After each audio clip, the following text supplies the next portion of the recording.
Olá a todos, estamos iniciando mais um podcast da OAB Caxias do Sul, o nosso podcast Questão de Ordem, onde promovido, apresentado neste episódio por eu, Wagner Flores de Oliveira, coordenador da Comissão de Ciências Criminais da OAB, Caxias do Sul, subseção Caxias, e teremos como encargo a apresentação do nosso podcast, tratando de várias questões importantes para a advocacia criminal, e eu tenho que saudar, antes de mais nada, o nosso patrocinador, a R Master Sul, como fomentador e a luz que consegue fazer possível, junto com o OAB,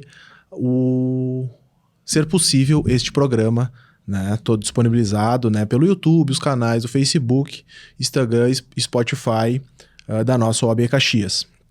No nosso episódio de hoje, nós apresentaremos, eu apresentarei o programa e também terei a participação dos convidados Pedro Pomitz, aqui ao meu lado a Mariana, e também o meu vice-coordenador, Vitor Zimmermann, todos advogados aqui em Caxias do Sul. E trataremos da mudança de mentalidade para exercer a advocacia criminal. Este é o tema central do nosso episódio de hoje. Eu quero iniciar esse debate também, colocando pontos favoráveis e desfavoráveis da advocacia, assim como todas as profissões se aperfeiçoaram, se especializaram e muito, isso por consequências da modernidade, de Giddens. Então, tudo se especializou muito, desde o médico, e como o dentista e todas as outras profissões, e o advogado também, Então, o primeiro ponto que eu lanço na mesa, para os convidados, aqui presentes, e também, eu também quero dialogar um pouco, quero falar um pouco também, quero dar meus pitacos aqui naquilo que a gente conversar, sobre a crítica, daquela advocacia antiga, generalista, assim como todas as outras profissões também já foram generalistas, e pontos favoráveis, desfavoráveis a essa advocacia antiga, mas essa advocacia também, pontos favoráveis, desfavoráveis, críticas, e construções da advocacia criminal contemporânea, o advogado criminal contemporâneo, daí desde questões da faculdade, aquilo que a gente vê na faculdade, até momentos pós, a maturidade na advocacia. Então é isso que eu coloco na mesa e quero deixar à vontade também, não quero ficar como monopólio aqui da palavra para perguntar a Vitor, perguntar a Pedro, Mariana. Não, eu quero deixar em aberto para a gente construir a nossa maturidade aqui no nosso podcast, para aqueles que nos escutam entenderem qual que é a importância do advogado criminal hoje, certo? Passo a palavra, então, eu acho, para a Mariana, pode ser? Para mim, tranquilo. Um olá para todos, os ouvintes, para os colegas aqui presentes. E eu acho que eu vou iniciar pegando o gancho da tua fala no que diz respeito a essa questão de maturidade na advocacia, E foi uma das coisas que eu pensei enquanto eu estava vindo para cá. Poxa, mas quando tu decide ser advogado especificamente na área criminal, me parece, eu não sei se os doutores concordam ou não, eu comecei nas áreas civil, previdenciária e trabalhista. Mas o advogado criminal, ele tem uma conduta diferente. Claro, nós somos suspeitos para falar aqui, Mas, primeiro, que é uma área do direito incrível, é uma área fantástica. Eu digo que é uma área à parte. Não estou com isso menosprezando as outras áreas por ter uma experiência de mais de 10 anos nas outras áreas. Mas o advogado criminalista, ele necessariamente tem uma especialidade, de fato, na condução das causas dele, diferente das demais áreas do direito. Então, acaba sendo um profissional que ele não tem que conhecer só a técnica legislativa, a técnica da condução dos processos, mas é um advogado que de per si tem que conhecer o cliente, tem que conhecer a pessoa, tem que conhecer o que está acontecendo ao derredor dele. Então, eu acho que iniciar por aí, Quando eu decidi me inserir na área da advocacia criminal, eu pensei assim, não, existe algo a mais que tem que ter além de saber como aplicar as leis e como atingir um certo resultado. É diferente. Tu tem que entender da psicologia, tu tem que entender de inteligência emocional, tu tem que saber tratar com o cliente, até porque o cliente do criminal, e aí eu passo a palavra para vocês desde já, né? É um cliente que necessita, por óbvio, de uma atenção diferenciada. A gente está lidando aqui com questões em vários tipos penais, né, de cerceamento de liberdade, que é se salvo o melhor juízo, depois da vida é o objeto mais precioso que a gente tem, né? Então, para mim, é diferenciado. Eu acho que a perspectiva parte daí, né? De ser uma advocacia muito diferente, muito especializada. Com certeza, já também dando um oi para todo mundo, né? Dr. Wagner, Mariana, meu colega Vitor aqui comigo. Eu acho que quando a gente vai analisar a questão seja da capacitação propriamente, ou mesmo essa puxada de mentalidade, né, que a gente vai tratar mais ao longo depois da conversa, a gente percebe que não é simplesmente a gente se debruçar sobre a lei, né? A gente precisa ter um viés muito diferente, justamente por causa disso, porque o cliente que nos procura, a gente fala cliente, mas na verdade a pessoa, né? O ser humano ali que nos procura, ele não está buscando simplesmente uma indenização, não está buscando, sei lá, a retomada de uma propriedade, ele não está buscando ali um valor simplesmente, né? Por vezes, ou ele é, claro, o acusado, que está daí tentando se defender dessa questão de evitar uma prisão, muitas vezes, ou mesmo a vítima, né? A vítima também faz parte dessa questão. Eu acho que essa é também a importância, né? A necessidade, vamos dizer assim, da advocacia criminal. A gente entender esse aspecto. Eu acho que depois a gente continua sobre esse ponto, mas entender o aspecto social que trata o advogado criminal, né? A gente, nos últimos meses, aí a gente está vendo botar esse ano propriamente dito, né? Desde o início do ano, todo um problema relacionado aí, não só no âmbito criminal, mas no âmbito político criminal, âmbito empresarial criminal. Isso tem muita relação com essa capacitação e essa especialização. Quando a gente fala, até tu abordou antes, Wagner, a questão da advocacia antiga, né? A questão mais generalista, a gente vai sempre para o aspecto, eu faço sempre uma comparação com os meus alunos na universidade, ali na UX, relacionados que, olha, é que nem como se fosse um médico, né? Quando tu precisa de um médico, tá com problema no pé, tu vai no ortopedista. Tu tá com um problema nas costas, tu vai, então, vai no quiroprata, tu vai num médico especialista nas costas. Tu tá com problema no coração, tu vai num cardiologista, né? Tu não vai buscar ali questões alternativas demais, vamos botar assim. E quando tu tá com um problema criminal, tu vai ter que buscar um advogado criminal, mas esse advogado criminal, ele vai precisar entender todo o contexto. Porque muitas vezes o contexto do crime não é simplesmente o crime em si, né? Tu tem toda a questão, a bagagem da família da pessoa, ou então um direito ali um pouco mais, digamos assim, dos antecedentes dele. Não antecedentes criminais, antecedentes de vida mesmo, né?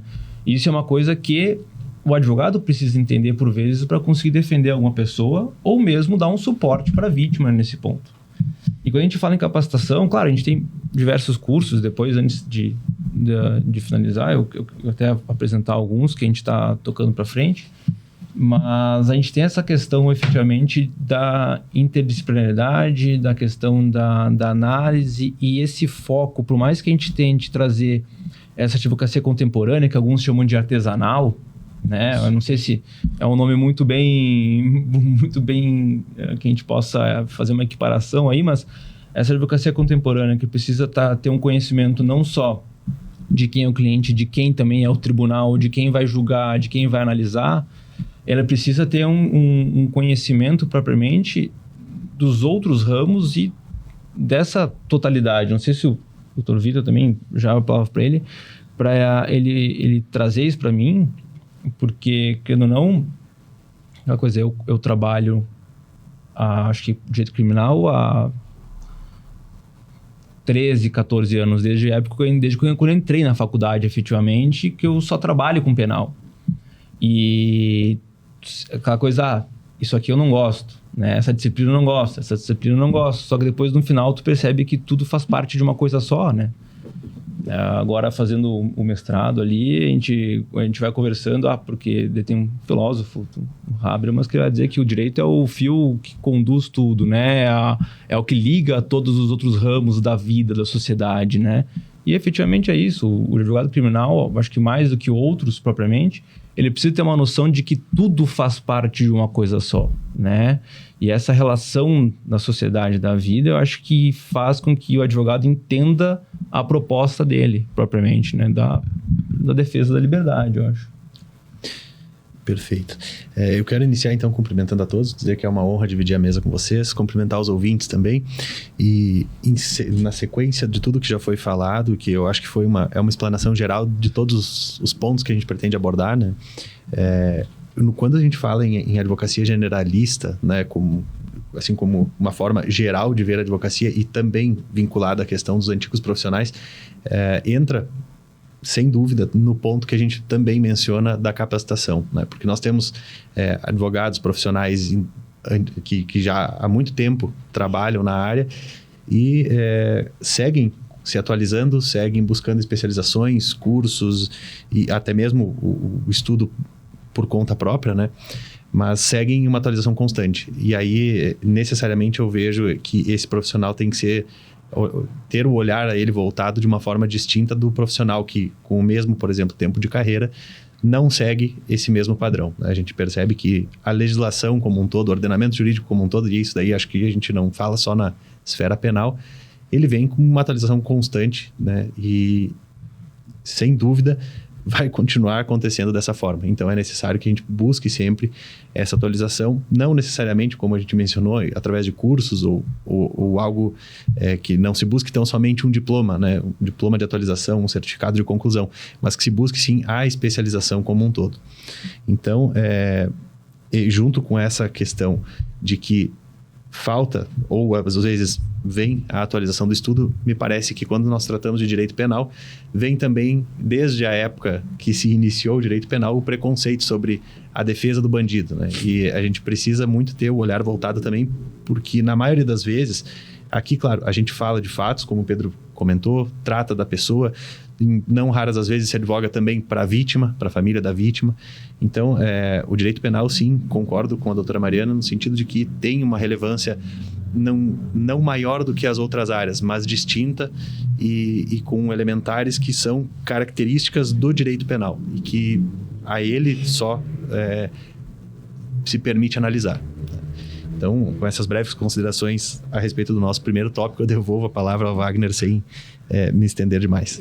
Que bom, Vitor. Parece que a gente balança para todos os lados sobre várias coisas importantíssimas para nós advogados e para aqueles que nos ouvem, que é sobre a advocacia antiga, sobre a generalidade, sobre a empatia com relação ao outro, sobre a família das pessoas envolvidas. O direito penal é feito de pessoas, né? Claro, nós temos agências penais que investigam isso, fazem, acontecem, que julgam, nós advogamos, enfim, mas nós estamos lidando com pessoas, né? Então, aí entra a mudança de mentalidade também, por mais que todo mundo saiba isso, talvez desde os tempos mais remotos, né, que a gente lida com pessoas. Mas a empatia, a alteridade, as questões também da comunicação...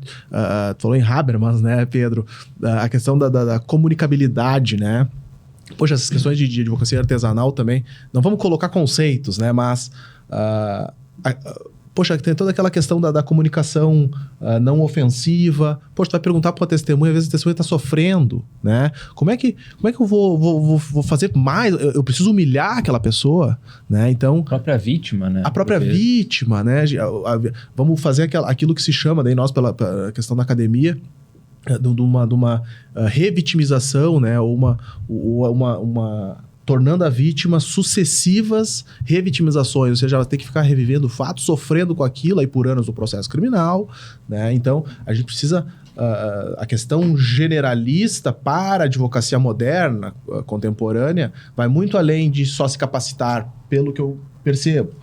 até esses pontos que a gente colocou já na mesa aqui para debater, vai também com relação ao outro, né? A ver o outro, as pessoas ali envolvidas, né? Claro que às vezes a gente tem que um pouco sem carinho, às vezes, né? Mas é muito disso, né, Wagner, que tu fala a questão de claro, tem a empatia com a vítima, uma testemunha, mas, claro, é também uma forma de especialização e de aperfeiçoamento, né? A gente fala na questão do advogado se capacitar também para uma inquirição, né?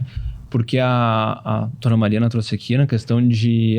eu vim de outras áreas, né? E a gente vê é muito distinto isso. Eu, quando tenho que fazer ali uma audiência civil para algum outro cliente meu, ou para uma coisa que tem relacionada com o crime, a gente vê como é diferente a forma de pergunta e forma também de resposta, não seja testemunha, mas também de aceitação do juiz, né? E no crime tu não tem isso. O crime é uma coisa muito mais direta, né? A condução. Então, tu tem que se capacitar para fazer essa condução dessa testemunha, né? No sentido dessa inquirição dessa testemunha da própria vítima, né? Saber quando perguntar, como perguntar, o que tratar, né? Isso é importante, Pedro, que a gente falou o ponto central do nosso podcast é a questão da especialização e toda essa mudança, né?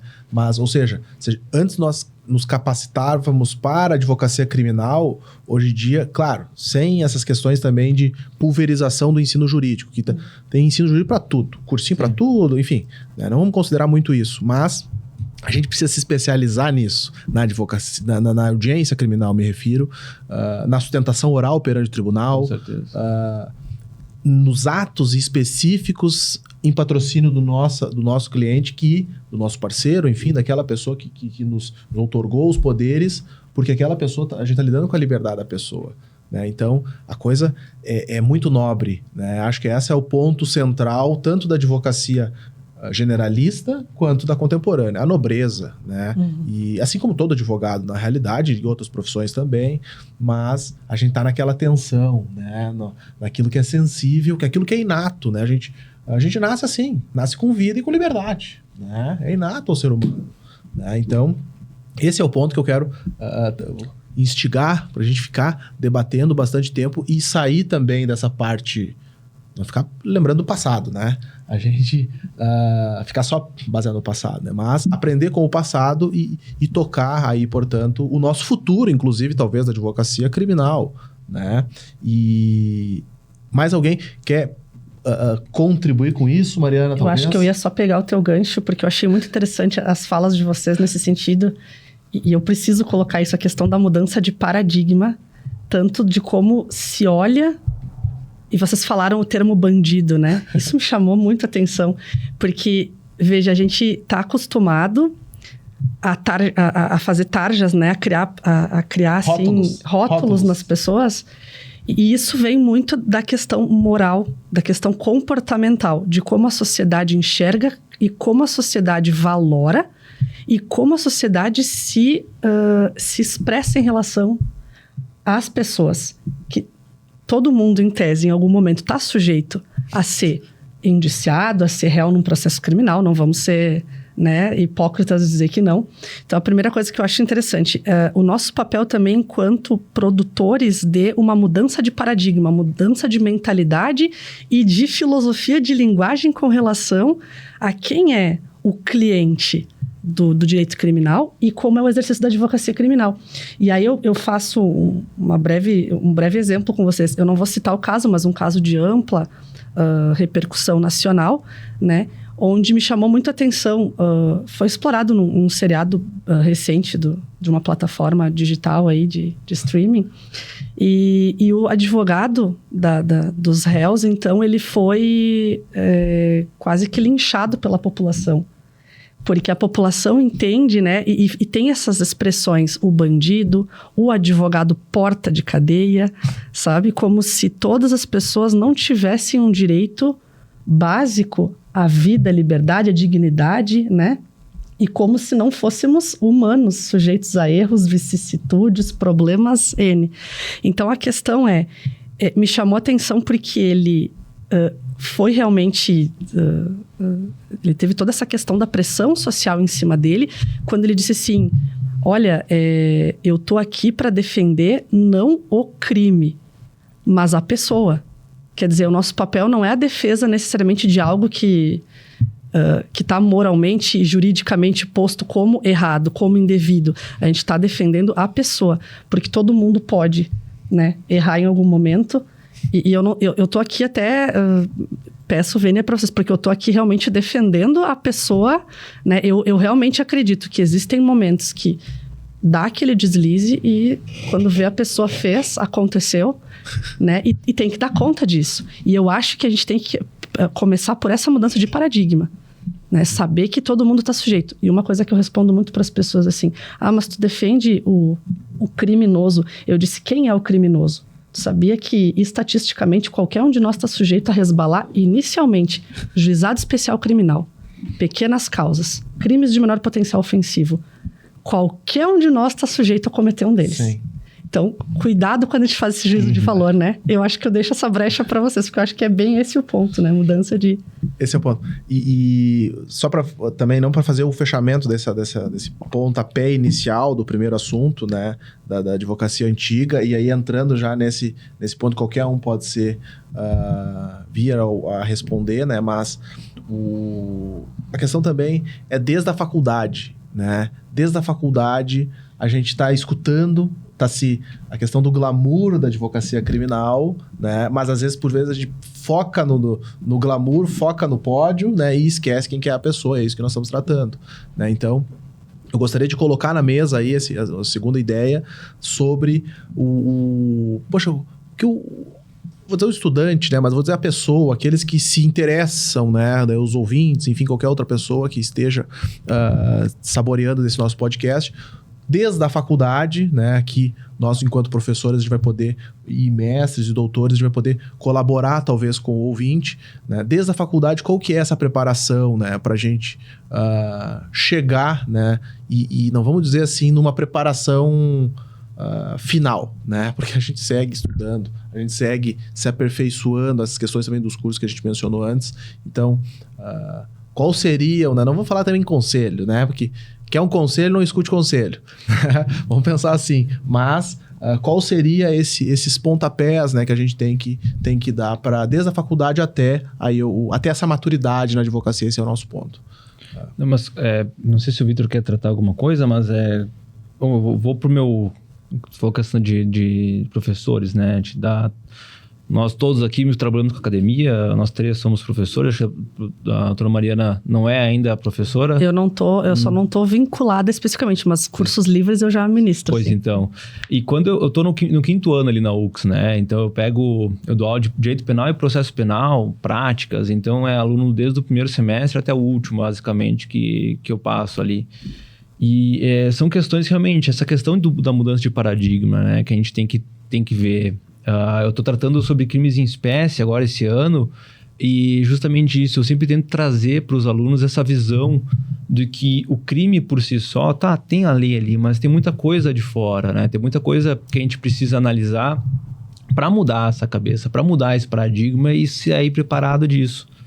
Né? Eu tratava antes ali algumas disciplinas que a gente não quer, mas é saber angariar todo o conhecimento que a gente consegue, por mais que seja um foco de penal, de direito criminal, né? Ciências penais como um todo.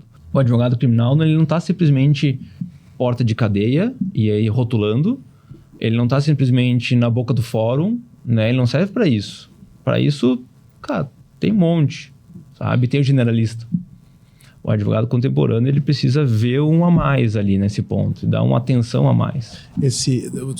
Antes de passar a palavra para o Vitor, me instiga muito quando começa a gente separar das especializações ambiental, penal econômico. Andrei Schmidt, que é o melhor tratado de direito penal econômico é dele, inclusive, né? Um livrinho de direito penal econômico.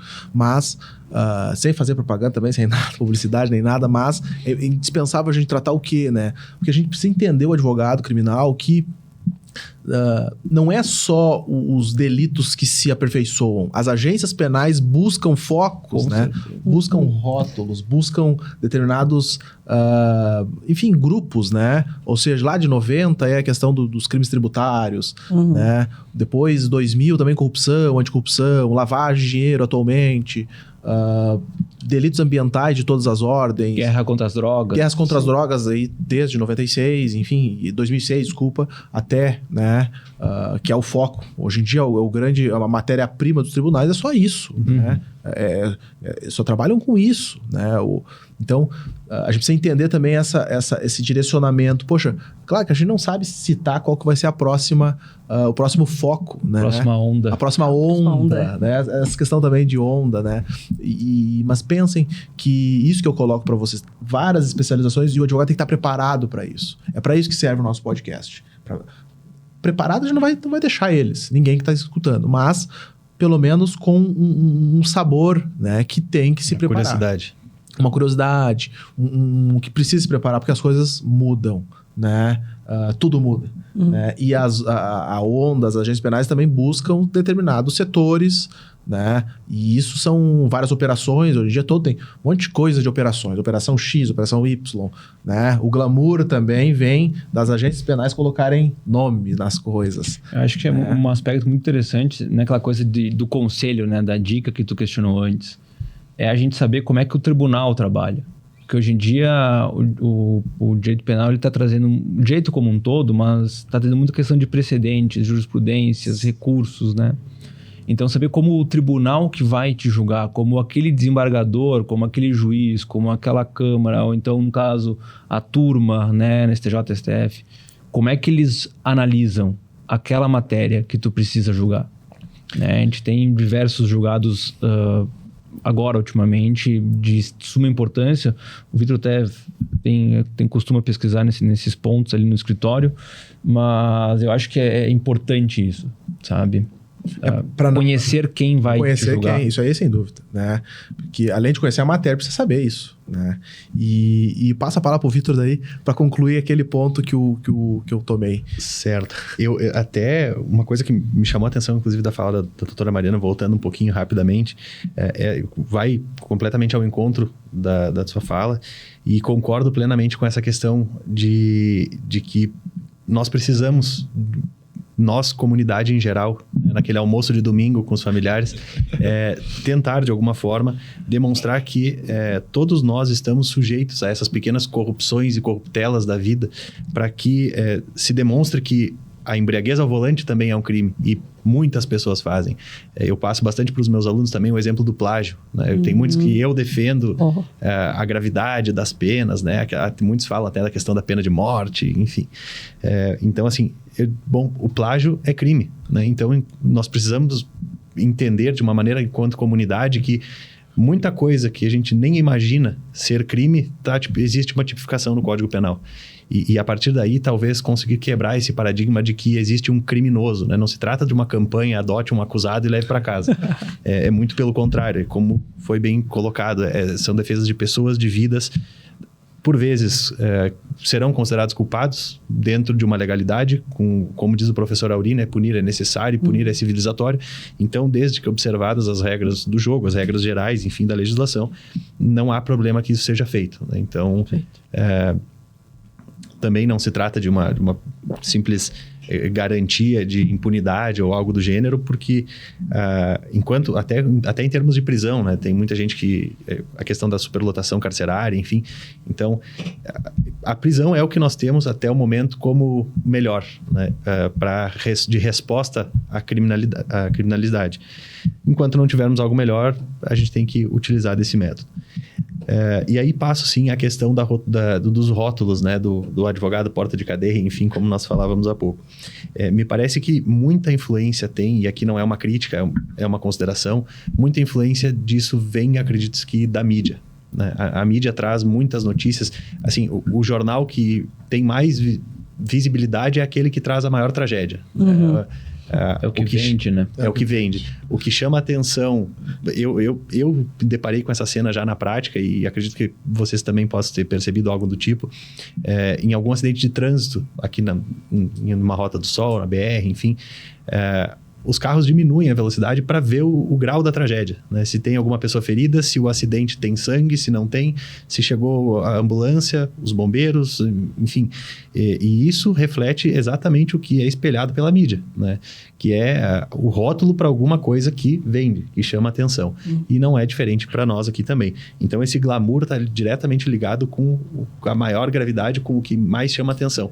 Às vezes, até um caso em que a gente se depara, que está trabalhando na prática, e conhece, portanto, do processo, a gente percebe que a situação é uma. E o que aparece na mídia é algo elevado na máxima potência, né? Para fazer com que, claro, tenha a atenção. E, Vitor, isso é importantíssimo. Como um todo, né? As dores dos outros, né? E na advocacia é isso, né? A gente tá lidando com as dores das pessoas, né? Às vezes ou seja, desde a violência doméstica, né? Aquelas coisas mais íntimas, né? Que geram uma violência doméstica, geram uma Maria da Penha, geram às vezes um feminicídio, né? Mas são dores das pessoas. A gente precisa entender isso, a gente precisa mudar a mentalidade para... a gente não é psicólogo, né? Mas a gente precisa ter noções de multidisciplinar da questão psicológica. Esse é o terceiro ponto até que a gente vai tratar, mas para entender a dor das pessoas, a gente está lidando com a dor. E o direito penal, aí a crítica da criminologia também do direito penal é isso, né? Que a gente lida com o sofrimento dos outros no período inquisitório. Poxa, você precisa punir a alma do sujeito, né? Para tentar melhorar o sujeito, para abrir as trevas do sujeito, né? Então, se punir a alma e o corpo do cidadão. A confissão é isso. A confissão. O né? perdão. É isso. Então, poxa, o que é isso, né? E que nós trabalhamos, senão a empatia, a questão de respeito, né? E isso, existe uma grande diferença entre o respeito, aquele que é necessário para o nosso labor, né? Do que a idolatria, né? Não precisa idolatrar a vítima, ou coisa do tipo, as autoridades, né? Toda aquela outra questão também da inferioridade. Advogados dizem, mas a inferioridade da advocacia, porque eu não posso sentar do lado de não sei o quê. Não interessa onde tu vai sentar. Tu pode andar por onde tu quiser dentro da sala da audiência, né? Então... O medo da conversa, de bater de frente. Bater de frente. A questão do medo é outro ponto, né? Dor e medo, enfim, tá tudo relacionado, né? Aqui quando a gente fala da advocacia criminal. Então, são esses também os temas que eu quero colocar pro segundo assunto, porque isso é totalmente inerente à advocacia. A gente trabalhar com a dor, com os medos, com o respeito, não idolatria, né? Às vezes são questões também de não se inferiorizar, né? Tem que tratar todo mundo, né, da forma como tem que ser, né? Onde cada um exerce um papel nesse jogo, né? E também não só... a gente falou em capacitação, né? Não só no jogo, daí no meu ver, né? Não quero... monopolizar isso também, mas não só no jogo do processo, mas no jogo da vida, né? Não basta um monte de certificação ali se tu não é uma pessoa boa, não exerce, aí por último a questão social, função social, aquela coisa toda, né? Então, mas a última, antes de a gente entrar no ponto das questões psicológicas, autoconhecimento pessoal, eu quero deixar na mesa, né? Daí vocês se manifestem, aqueles que pretendem colaborar com os ouvintes, acerca do quanto é necessário a capacitação do advogado criminalista, né? Das pós-graduações, né? Dos cursos na área, enfim, a gente falou um pouco de cursos a especialidade da especialidade, né? Quanto que é necessário? Eu já quero responder de cara que... eu não tenho um feijão com arroz, né? Eu não tenho 2, 3, 4, na realidade, né? Porque anualmente eu estou me especializando, estou fazendo certos cursos e tal, para poder estar junto com essa corrente. Eu deixo essa bola picando. A pergunta para todos vocês três, o quanto é necessário, né, para o advogado criminal contemporâneo? Eu acho, Wagner, assim, em termos de direito penal, a gente tem que tratar de uma forma geral... talvez uma palavra-chave dentre tantas, mas uma delas me parece que é a segurança. E segurança, tanto segurança jurídica quanto segurança de desenvolvimento pessoal, desenvolvimento profissional, para que não se ultrapasse do limite, como tu bem colocou, a gente também não é subordinado a ninguém, né? Então, mas ao mesmo tempo tu tem que mostrar um desenvolvimento condizente com a atividade, né? Condizente com a advocacia, tanto no que diz respeito à urbanidade, à educação, ao respeito, quanto aqueles momentos que necessitam de um debate, vamos dizer, mais acalorado dentro, claro, do normal, né? Digamos assim. E para isso eu entendo que é fundamental. Existe uma obra que é Os Quatro Gigantes da Alma. Eu acho que isso até, né, claro, apesar de ser uma leitura bastante densa, até para a graduação, eu acho que é uma obra importante de ser considerada. E no que diz respeito a essa questão de quanto, né, de uma régua de necessidade a respeito de pós-graduação, enfim, concordo contigo que essa renovação do que diz respeito a conhecimento, ela é fundamental e tem que ser renovada de forma frequente. A única coisa, assim, o único fator que me chama a atenção nisso é o que foi colocado, acho que tu trouxe no início da tua fala, a questão da pulverização de diversos cursos, de muitos cursos com muitos diplomas, e aí vira aquela coisa, eu finjo que aprendo, tu finge que me dá um diploma, e é mais um. E assim nós vamos alimentando o currículo Lattes, o currículo da prática, né? Então, o que eu vejo muito de um panorama geral sobre a academia é que muitas matérias, por exemplo, que são de fundamental relevância, são deixadas de lado, né? E para serem substituídas, muitas vezes, por aquelas que não que sejam irrelevantes, mas que talvez não apresentem para aquela pessoa que está naquele nível da graduação algo tão importante. E aí fica aqui uma crítica direta ao ensino EAD. Né? Eu presencio muitas cadeiras, por exemplo, universidades que têm o direito processual penal como uma cadeira EAD, substituindo ela por alguma outra, aí aqui eu não quero fazer a valoração, né? Mas por alguma outra que talvez não seja tão importante, porque o processo penal, por vezes, me parece que na prática é muito mais... É muito além do direito penal. Não adianta saber todo o direito penal, todo o código penal de capa a capa, como a gente diz, né? E não ter noção do procedimento, de como funciona. Porque a faculdade, na verdade, ela é o local de aprendizado, enfim, mas do âmbito prático, eu acredito que vocês concordam comigo, quando a gente diz que não se sabe tudo, não se sai da faculdade sabendo toda a prática. Né? Esse é o ponto. E também não se aprende a prática em uma pós-graduação. Né? Eu acho que vai muito do profissional. Eu ouvi uma vez de um procurador do município lá em Porto Alegre, na época que eu fazia o estágio no primeiro semestre. Ele dizia, o professor te dá o voo, né? E o aluno escolhe onde vai querer descer e se vai querer desbravar aquele espaço ou não. Então, eu acho que isso eu gravei e realmente faz muito sentido, porque a continuidade do estudo, para além da diplomação, para além da certificação, ela vai também de cada profissional, né? E isso eu acho que monta completamente a ideia de especialização, né, como um todo, rechaçando essa... Eu, particularmente, aí é uma opinião pessoal, rechaçando essa ideia do ensino à distância por completo, né, e eliminando aquela questão do único objetivo ser o diploma, né? Porque senão, como eu disse, é um finge que faz e acontece, né? Então, a mesma pessoa que cobra o escanteio é quem vai cabecear e ao mesmo tempo é o goleiro. Então, fica uma coisa sem sentido. Mas aí passo a palavra a vocês para continuidade. Beleza. Mais alguma coisa? Vamos para o segundo ponto? Isso, na verdade, eu queria me despedir dos colegas e dar meu lugar à doutora Tatiana, que está aguardando para a gente fazer a troca rapidinho. Doutor Pedro, eu lhe agradeço imensamente. No final, tu vai ver o episódio. Eu vou agradecer mais ainda a todo mundo, mas já deixo aqui registrado. Eu que agradeço o convite. Isso, por ter aceito. E esse debate aqui é de alto nível, na verdade. Eu fico observando os olhos de vocês, eu fico... Poxa, eu tô escutando alto nível, né? É isso que eu quero guardar e já deixo registrado isso, tá, doutor Pedro? Então... E no final eu quero falar mais sobre isso, tá beleza? Muito obrigado. Eu que agradeço a todos a conversa e continuamos conversando um pouco mais depois. Beleza. Muito obrigada, doutor. Então nós vamos para o segundo ponto do nosso podcast, que é relacionado a essa mudança da mentalidade, né? Que nós já tratamos no primeiro assunto, mas especialmente a gente vai tratar sobre o autoconhecimento, algo muito mais individual. A gente falou bastante do coletivo, né? Agora, mas vamos tratar um pouco mais não do emocional, né? Se for pra gente chorar, a gente para.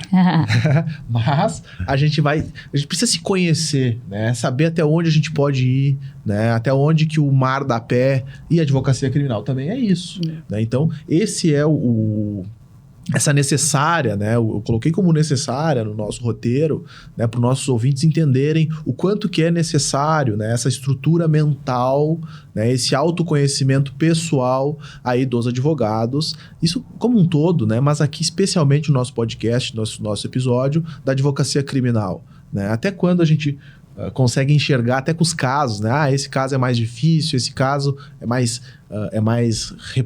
nos torna mais repulsivo, né? Determinados casos do que outros que a gente passa batido, né? Que vai buscar a prescrição, que ganha não, né? Mas consegue vencer de forma mais simplificada. Então, o quanto é necessário o autoconhecimento, né? Aí envolve as questões psicológicas, as questões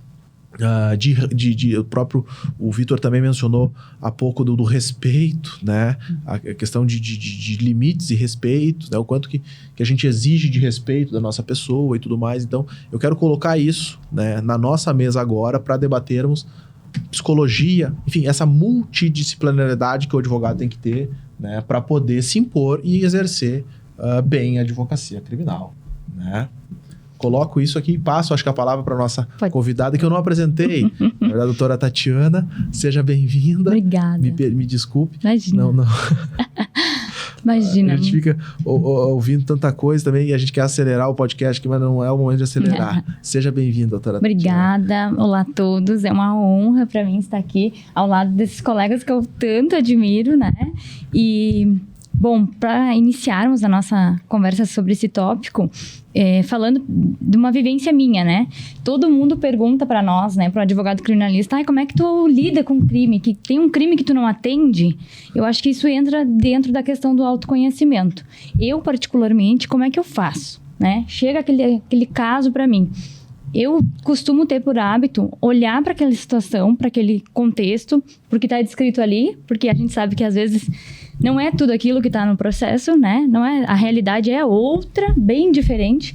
Então, eu faço essa análise. Eu analiso se eu, Tatiane, vou olhar para aquilo ali e vou conseguir enxergar um ser humano que está ali sendo acusado e que tem os seus direitos, que como a gente estava falando antes, os colegas estavam falando e eu estava acompanhando, por mais horroroso, né, que seja o crime que aquela pessoa tenha de fato cometido ou esteja sendo acusada, ela possui direitos, né? E esse é o nosso trabalho como advogado criminalista, é olhar para aquela pessoa e defender esses direitos que ela tem diante de um processo penal. Então, eu faço essa primeira análise. Se a minha percepção, se o que eu acho que é certo, errado, o que eu tenho de filosofia ou de idealismo de vida vai interferir naquele caso, né? Vai interferir no meu trabalho, como na parte técnica, na defesa desse cliente.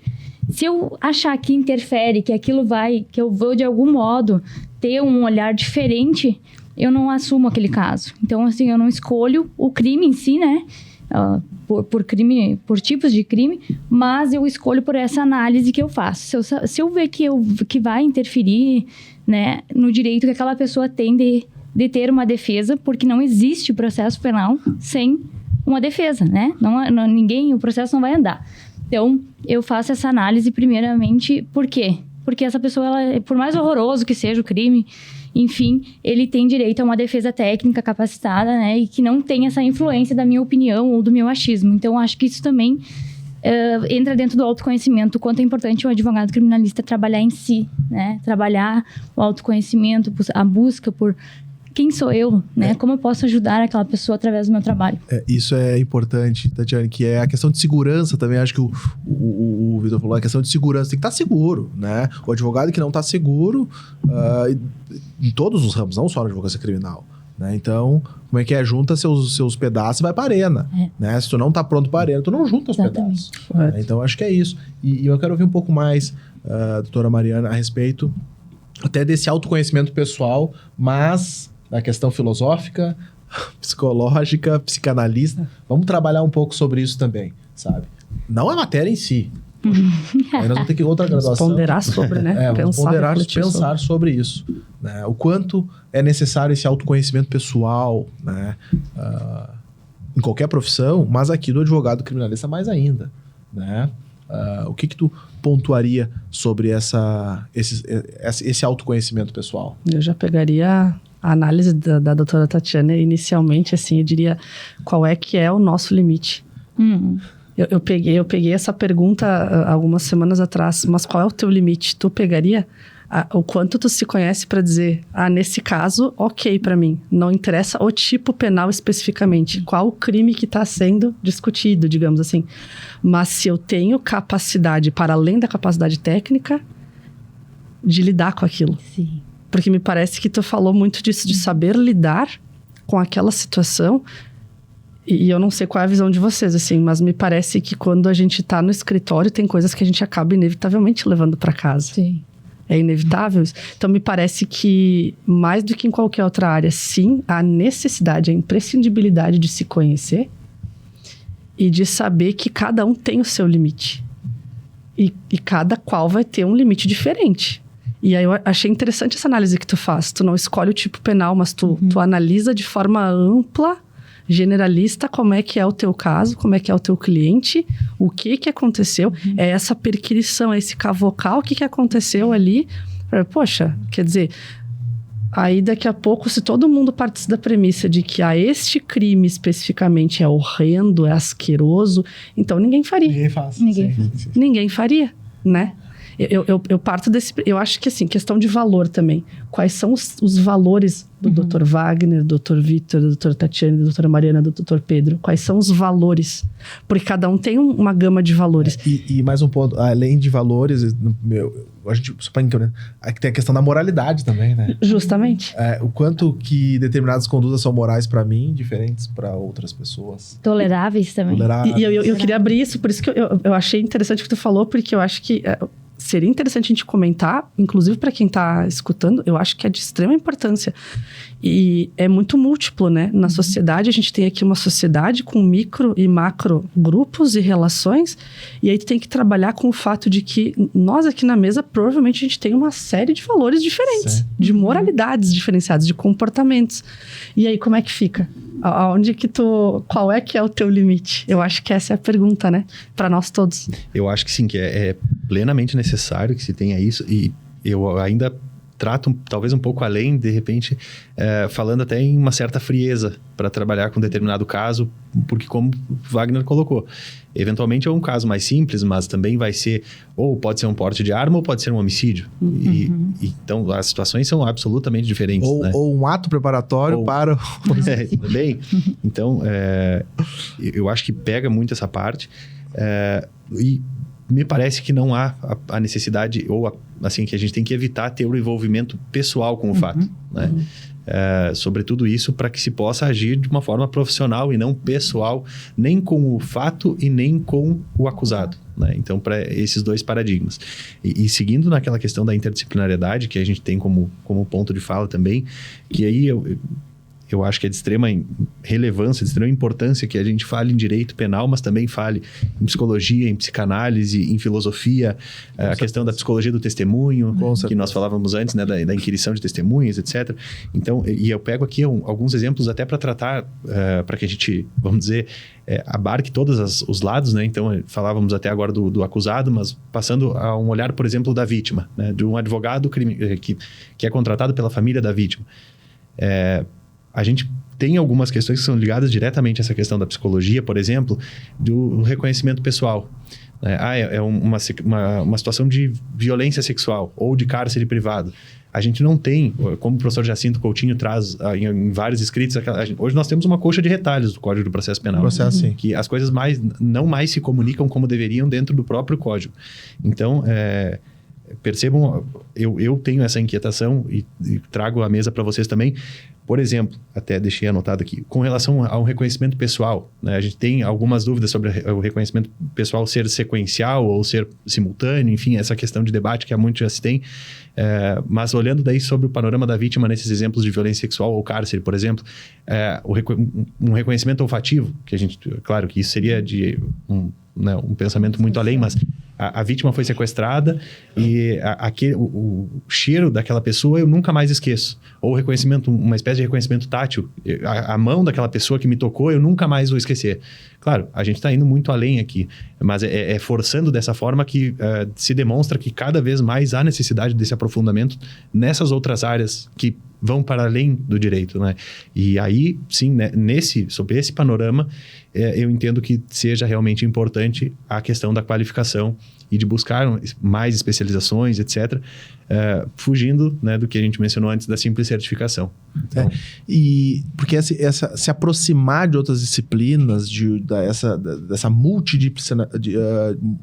multiconhecimentos focais, na realidade, porque isso não precisa, às vezes, também só de um curso. Às vezes, com diálogos com uma psicóloga, com diálogos com profissionais de outras áreas, diversas áreas, tu já consegue se entender, já consegue te indicar uma leitura, né? Já consegue enfim, trocar essas ideias, né, que vão te auxiliar nesse autoconhecimento, nessa estrutura pessoal para te exercer a advocacia, né? Na verdade, é um ponto de estrutura pessoal mesmo, porque é como se fosse advogado por profissão, né, mas criminalista daí mais por paixão, né, por realmente é uma coisa meio que nos marca, né, porque a gente tem que estar sempre dialogando com outras pessoas e tal. Às vezes não basta só saber enfim, se o fato foi assim ou foi assado, né, aí precisa entender, né, se aquela pessoa realmente vai reconhecer o réu na audiência de instrução, né, são várias outras coisas que permeiam ali,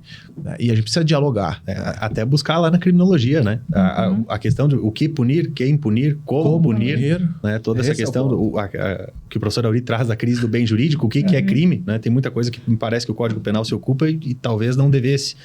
E é bem isso, Vitor. E vejam que a questão da moralidade, das crises que o direito penal e o processo penal vem passando, até o próprio bem jurídico, é a questão da moralidade, a criminalização do incesto na Alemanha, né? Então, poxa, isso chega ao tribunal, nós temos que estar preparados para isso também, para criminalização, sei lá, de determinado gênero sexual, uma determinada criminalização, Deus queira que não aconteça, né? Mas a gente precisa estar preparado para defender essa pessoa, né? Então, que está sendo criminalizado por uma moralidade, às vezes, da lei penal. E tivemos exemplos recentes, né? A pornografia da vingança.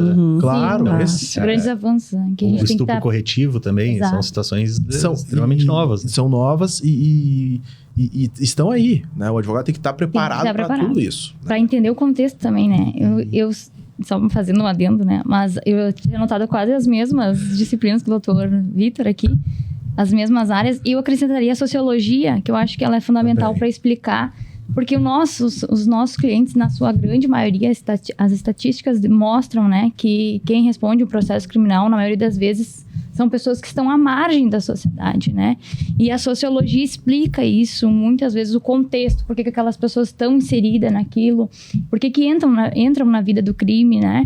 Então, além daquelas que o doutor Vitor tinha mencionado, eu sugeria a medicina legal também, que eu acho que traz ali um baita embasamento para a gente entender algumas coisas. Claro que a gente não é médico, mas estudando, como o doutor Wagner falou, enriquece muito o nosso conhecimento, e o autoconhecimento te traz essa confiança de tu trabalhar, de tu saber o que tu está fazendo e de prestar um baita serviço para o teu cliente, né?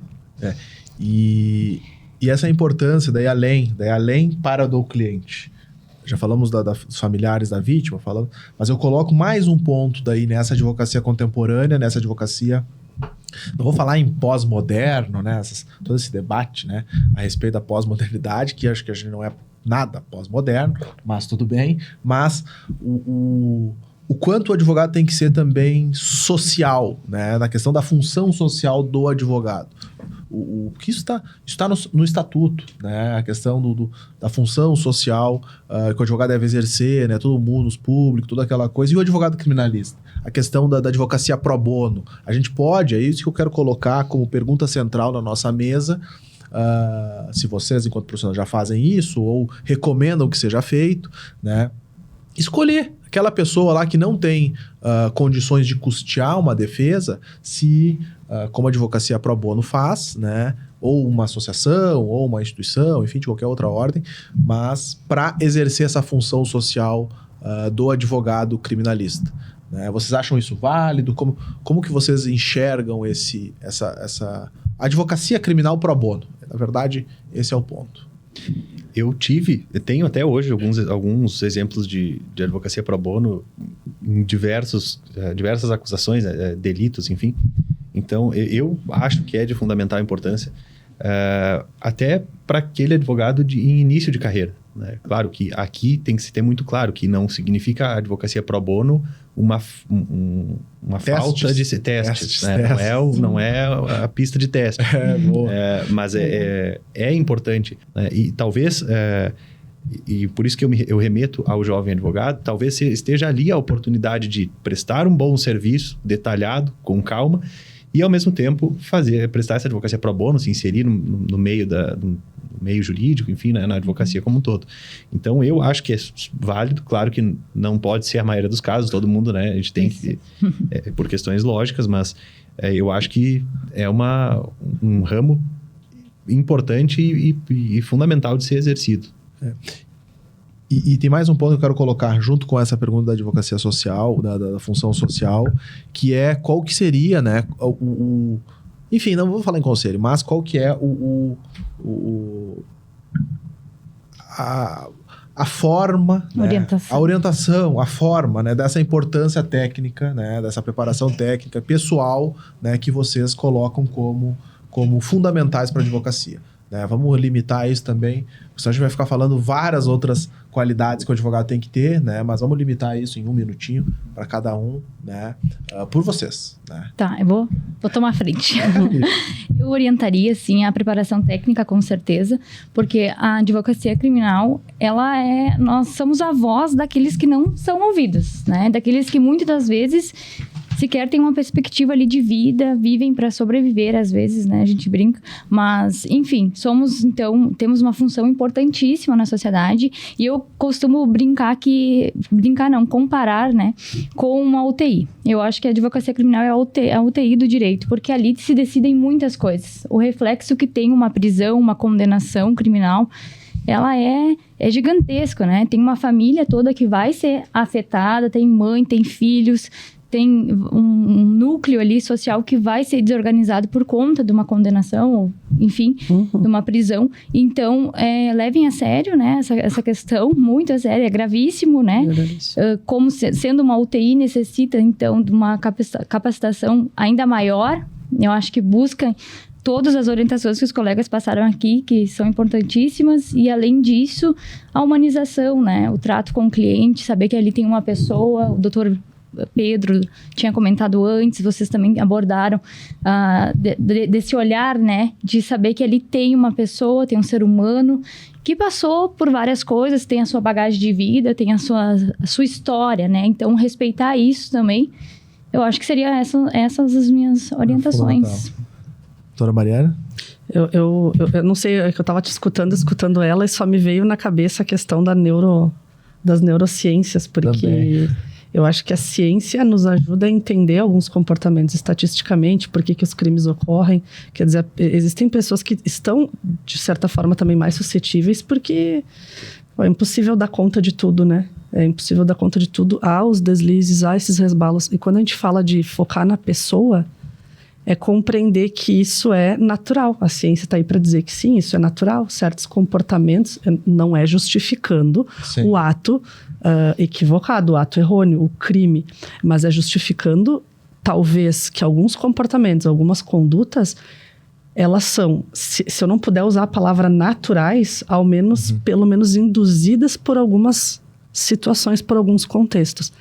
Mas o que eu queria falar sobre a advocacia pro bono, e eu já peguei muitos clientes assim, eu acho que não é só nem início de carreira, às vezes tu olha pra cara de uma pessoa, eu não sei se já aconteceu com vocês, comigo acontece muito, assim, de olhar e a gente brinca, assim, que todo mundo é inocente, né? Todo mundo se diz inocente. Brincadeiras à parte, mas existe aquela pessoa que tu olha no fundo do olhar e realmente tem alguma coisa errada no processo todo e ela vai... Né? Então, eu acho que não só a advocacia pro bono, mas aí puxando também o gancho para a advocacia dativa, que tem esse intuito de dar essa resposta a uma lacuna, né, da Defensoria Pública, lacuna no seguinte sentido: a Defensoria Pública não faz demanda, né? juizado especial criminal, né, não faz pequenas causas, primeiro ponto. Flagrante. O próprio fato de não ter contingente suficiente de defensores para atender a demanda necessária, especialmente no criminal. Então, tu necessita tanto da advocacia pro bono, que sim, deve, me parece, tá? Deve existir, mas que bom que tem advocacia dativa também para isso. Porque daí o advogado, ele vai receber, né? Ele não vai totalmente prestar o serviço de forma gratuita, embora também possa e deva ser estimulado a isso em alguns casos. Mas é importante saber que o Estado tem esse olhar também para as pessoas. Quando a defensoria não dá conta, por N razões, que existe a Defensoria Dativa, do qual nós fazemos parte também, né?